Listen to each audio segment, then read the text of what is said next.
चलिए friend, question number 2 पे चलते हैं। देखते हैं इसमें क्या कह रहा है कि एक वृत्त के चतुर्थांश का क्षेत्रफल ज्ञात कीजिए। चतुर्थांश किसको बोलते हैं? क्वाड्रेंट को बोलते हैं। फ्रेंड देखिए क्या होता है चतुर्थांश। ये वृत्त का कोई 4 पार्ट करके जो ये एक पार्ट आता है, इसी को हम लोग बोलते हैं चतुर्थांश। हमने इसी का क्षेत्रफल निकालना है, ये एक पार्ट का, इसको चतुर्थांश या क्वाड्रेंट कहते हैं।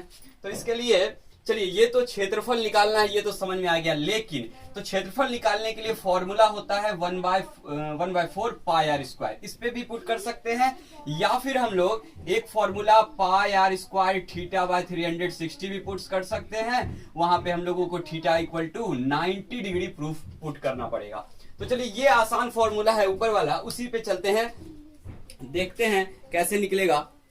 तो आर की, इसमें आर का जरूरत पड़ेगा फ्रेंड। आर तो लेकिन पता नहीं है, परिधि पता है, जिसकी परिधि 22 सेंटीमीटर है। वृत्त की परिधि दे दी गई है और चतुर्थांश निकालना है। तो सबसे पहले फ्रेंड देखिए कि परिधि से हम लोग आर निकालेंगे, रेडियस निकालेंगे परिधि से, और उसके बाद फिर चतुर्थांश निकाल लेंगे। चलिए, तो परिधि दी गई है, उससे रेडियस निकालेंगे और फिर रेडियस को इस फॉर्मूला पे पुट कर देंगे। चतुर्थांश का ये फॉर्मूला होता है। तो चलिए परिधि से हम लोग कैसे ये रेडियस निकालते हैं उसके बारे में देखते हैं।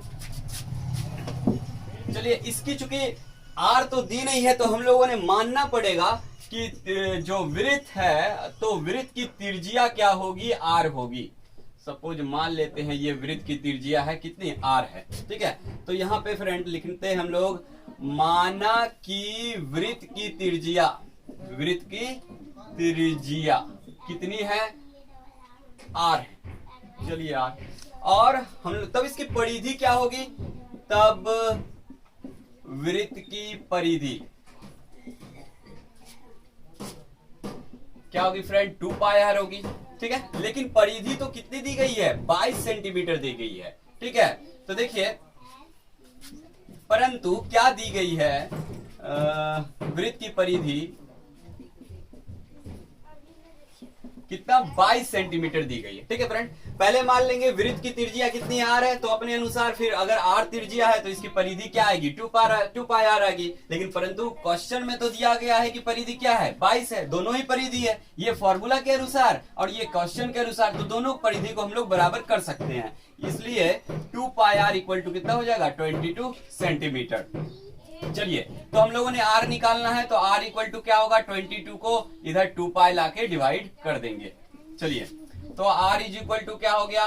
22 इंटू 2 इंटू 22/7 सेंटीमीटर। चलिए, क्या हो जाएगा? 22 इंटू ये 7 ऊपर चला जाएगा, 7/2 इंटू 22 कट गया सेंटीमीटर। आ गया आपका 7/2 सेंटीमीटर इसकी त्रिज्या। चलिए फ्रेंड, परिधि से हम लोग रेडियस निकालेंगे, त्रिज्या निकालेंगे। तो क्या करना है? कुछ नहीं करना है, दोनों को फॉर्मूला होता है 2 पाई आर, और उसको बराबर आपने करना है, 2 पाई आर को बराबर करना है 22 सेंटीमीटर के परिधि के।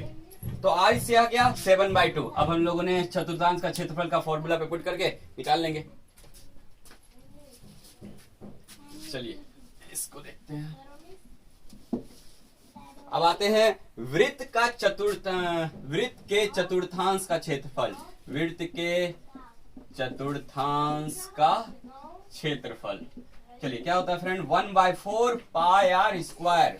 चलिए, तो 1/4 पाई का वैल्यू 22/7, आर का वैल्यू 7/2 हम लोगों ने निकाला है, तो आर स्क्वायर है, 2 बार लिखना पड़ेगा, और सेंटीमीटर स्क्वायर, क्योंकि क्षेत्रफल निकाला जा रहा है। 7 कट हो गया, 2 से मान लीजिए कि कट हो गया, आ गया 11 इंटू 7/4 इंटू 2 सेंटीमीटर स्क्वायर, यानी कि 77/8 सेंटीमीटर स्क्वायर। बस इसमें कुछ नहीं है फ्रेंड। आप लोगों ने चतुर्थांश का क्षेत्रफल निकालना है, परिधि दी गई है, तो परिधि से आर निकालिए। 2 पाई आर इक्वल टू 22 सेंटीमीटर, और आर आ जाएगा 7/2 सेंटीमीटर। बस चतुर्थांश का क्षेत्रफल की जगह पे आप पुट कर दीजिए 1/4 पाई आर स्क्वायर, आर की जगह पुट कर दीजिए, आ गया आपका चतुर्थांश। चतुर्थांश का बोलने का मतलब है फ्रेंड, इस पार्ट का क्षेत्रफल, ये वृत्त के 1/4 भाग, यही है चतुर्थांश।